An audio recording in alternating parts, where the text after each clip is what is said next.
L'arme que l'ennemi utilise, c'est le mensonge. Amen. Pourquoi je parle du mensonge? C'est puisque le Seigneur lui-même, quand il parlait avec les pharisiens, il leur disait que vous avez pour père le diable. Pourquoi?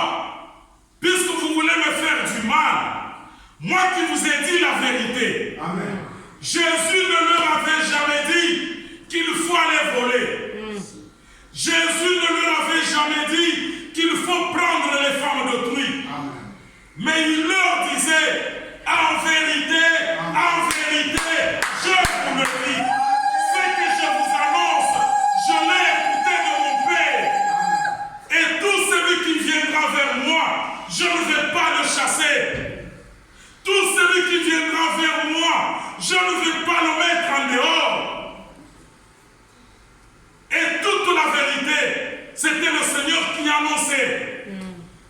Mais ces gens, quand ils voulaient le tuer, quand ils voulaient l'amener vers la croix, ils ont utilisé le mensonge. Amen.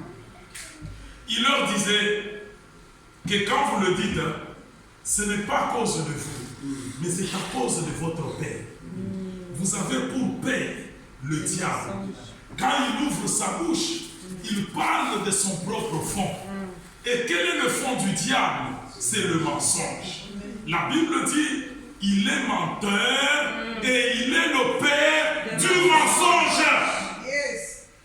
Nous avons pris un cas, et ce cas-là que je prends à partir de l'ombre pour l'amener à la réalité.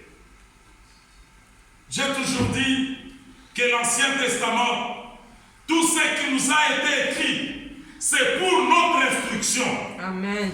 Et aucune parole de l'Ancien Testament, bien-aimé dans le Seigneur, n'a jamais parlé de quelqu'un d'autre.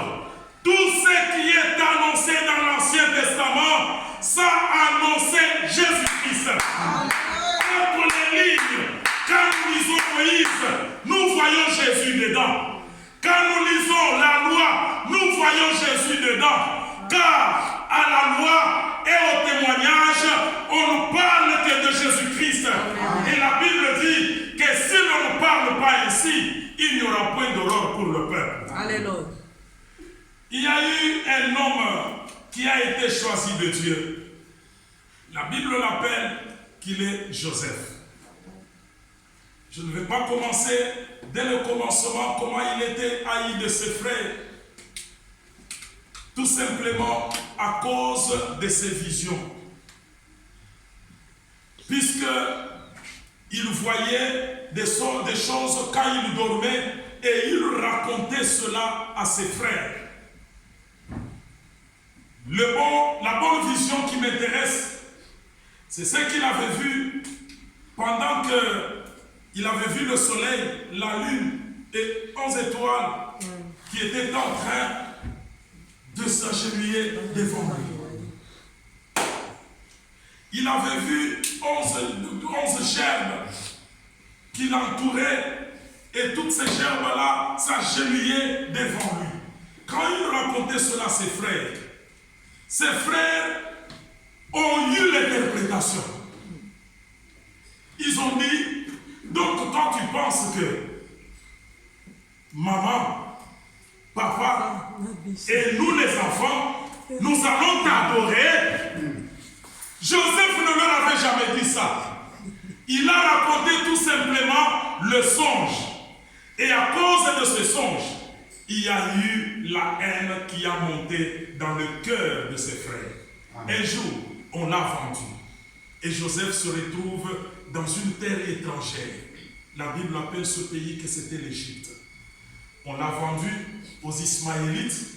Les Ismaélites l'amènent en Égypte et ils le vendent aussi auprès d'une autorité de l'Égypte qui répondait au nom de Potiphar. La Bible dit que tout ce à quoi Joseph touchait prospérait. Amen. Tout.